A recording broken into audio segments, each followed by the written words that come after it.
Hello tout le monde, dernière vidéo pour les gâteaux de l'Aïd qui approchent à grands pas.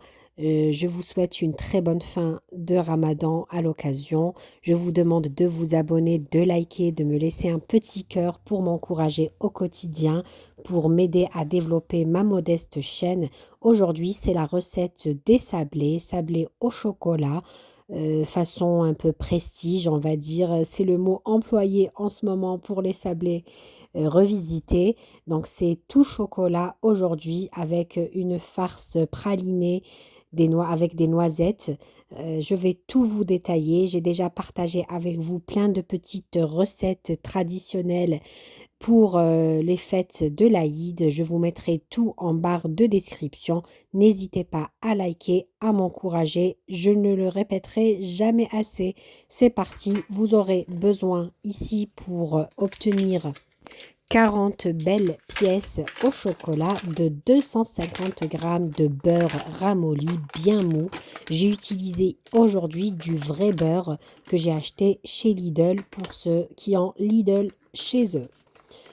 Une petite précision, j'ai déjà partagé avec vous la recette des sablés à la confiture. Je vous laisserai le lien en barre de description pour 500 g de beurre.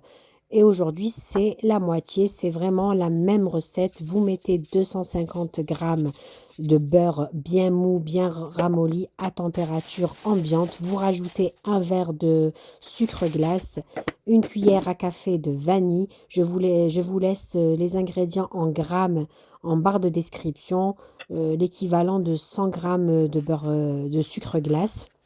Vous mélangez le tout. Aujourd'hui, contrairement à la recette précédente, j'ai utilisé les mains pour vraiment qu'elles soient accessibles à tout le monde. Et à l'avenir, je vous partagerai la recette 100% robot pâtissier. Ici, je rajoute un œuf entier que je vais incorporer à ma crème. Donc le beurre pommade mélangé avec le sucre glace, la cuillère à café de vanille, un œuf entier et vous aurez besoin d'un jaune d'œuf. Je récupère le jaune d'œuf de cette façon avec les mains, c'est plus sûr. Je l'incorpore au mélange. Je mélange bien de façon à obtenir une belle pommade, une belle crème. Ensuite, vous rajoutez un verre de maïzena que vous venez tamiser, bien sûr. J'ai aussi tamisé le sucre glace, j'ai oublié de le préciser, mais vous l'avez bien remarqué en vidéo. J'ai rajouté une pincée de sel. Je mélange le tout. Il faut éviter d'avoir des grumeaux. Comme c'est des sablés au chocolat, je rajoute 2 cuillères à café de cacao. Je le rajoute en début de recette pour éviter d'avoir une pâte trop dure.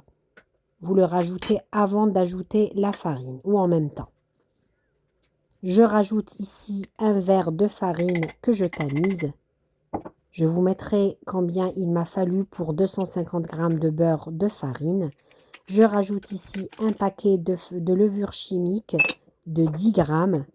Je mélange le tout. La farine, bien sûr, il faut la rajouter au fur et à mesure pour éviter de rater sa pâte tout simplement et de trop la durcir.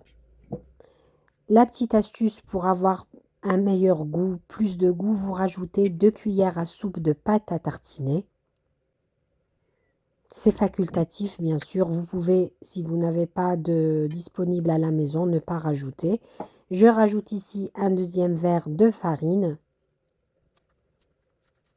De cette façon, je mélange bien et je pense que ça va être suffisant pour obtenir une belle pâte bien lisse, bien homogène, pas trop collante non plus. Il faut qu'elle soit, regardez, de cette façon. Je vous montre la texture ici, regardez bien. Elle est très bien, lisse, sans grumeaux, ni trop dure, ni trop molle. Regardez. Ensuite, ici, je viens couper ma pâte en 4 belles boules. Je mets dans un sac plastique et je laisse reposer 30 minutes. C'est un petit conseil que m'a donné une personne chère à mon cœur. Elle se reconnaîtra. Elle m'a laissé un commentaire, elle m'a dit que sa pâte l'a laissé reposer. Donc je me suis dit pourquoi pas, je vais laisser reposer 30 minutes le temps que j'aille préparer la farce ici à base de noisettes. Donc je fais torréfier mes noisettes ici à la poêle, je leur donne une belle couleur. Ensuite je viens enlever la peau grossièrement, vraiment pas à toutes mes noisettes mais voilà grossièrement. Ensuite, après 30 minutes, je récupère ma pâte, je l'ouvre entre deux papiers cuisson. Ici, aujourd'hui, je voulais donner une autre forme à mes sablés. J'ai ces moules-là en forme de fleurs. Vous pouvez utiliser n'importe quel moule. Si vous n'avez pas des moules en silicone, vous pouvez bien sûr utiliser des emporte-pièces comme j'ai fait lors de la précédente recette des sablés que je vous laisserai en barre de description. Mais vraiment pour varier le plaisir aussi de l'œil, j'ai préféré changer et faire avec des moules en silicone en forme de fleurs. En plus, c'est très facile et très rapide à réaliser. Si vous n'avez pas ces moules, vous faites avec un emporte-pièce et en plus, vous les collez avec la farce qu'on va préparer ensuite à base de chocolat. J'ai préchauffé mon four à 180 degrés. Vous pouvez aussi, ça sera entre 160 degrés à 180 en fonction des moules. Moi, je mets en haut et en bas chaleur tournante. Je place ici une petite précision. Le poids des boules que je suis en train de faire est de 25 grammes. 25 grammes pour chaque boule de pâte que je place ici dans mon moule et je viens bien tasser pour qu'ils prennent une belle forme. Je mets les moules en silicone dans une plaque qui va au four. Je place le tout au four et je laisse cuire à peu près 15 minutes. Il faut une astuce très importante, ne jamais les démouler chauds. Si vous les démoulez chauds, ils vont se casser car les sablés, la pâte sablée quand elle est très sensible, elle est délicate. Donc il faut bien laisser refroidir dans le moule. Regardez ici par exemple, je l'avais démoulée sans attendre qu'elle soit froide et voilà, c'était cassé. Donc je la laisse de côté cette pièce, mes enfants, ne vous inquiétez pas, ils vont la manger rapidement. Sachez que pour 250 grammes de beurre à 25 grammes de boule, j'ai obtenu 40 belles pièces ici que j'ai laissé refroidir et que je viens placer dans une boîte en plastique. C'est une petite astuce pour bien conserver vos gâteaux et éviter qu'ils ne durcissent. Vous les placez toujours une fois refroidis dans une boîte en plastique.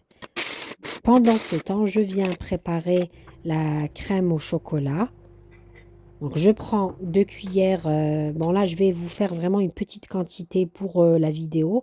Mais les autres, je vais les faire vraiment la veille du jour de l'Eid, Inch'Allah. Je prends ici aussi une cuillère à soupe de praliné que j'ai acheté en Algérie, que je voulais tester. Je vais voir au goût. Il m'a l'air pas mal. J'ai rajouté aussi un peu de noisettes concassées grossièrement. Vous pouvez les concasser au couteau aussi. Vous mélangez et j'ai ramené du sucre glace pour décorer. Vous pouvez décliner vraiment la décoration, par exemple mettre un glaçage au chocolat blanc, un glaçage au chocolat noir. Vraiment, la décoration, elle est vraiment libre en fonction de chaque personne. Moi, aujourd'hui, pour vous présenter rapidement mes gâteaux dans la vidéo et puis que ça soit mis en ligne avant l'Aïd, j'ai fait de cette façon. Ça se trouve le jour de l'Aïd, vous allez les voir décorés autrement quand je partagerai avec vous ma table du jour de l'Aïd. La recette est finie, c'est vraiment un pur délice ce gâteau, il va ravir grands et petits. J'espère que ma série de gâteaux de l'Eid vous sera utile. N'oubliez pas de vous abonner, de liker, de m'encourager. Sans vous, je ne serais pas là aujourd'hui. Ma chaîne, elle est petite, elle a besoin d'être développée. Et pour cela, il faudra m'encourager. Si vous me regardez, vous aimez mes recettes, mes vidéos bon plan et que vous n'êtes pas abonné, n'hésitez pas à le faire. C'est un geste qui va beaucoup m'aider. pour que je sois encouragée au quotidien. C'est un long travail que je fais entre la préparation des recettes, le montage des vidéos, la mise en beauté de mes gâteaux aussi, et aussi pour les vidéos bon plan. N'hésitez pas à liker si vous aimez mon contenu. À bientôt.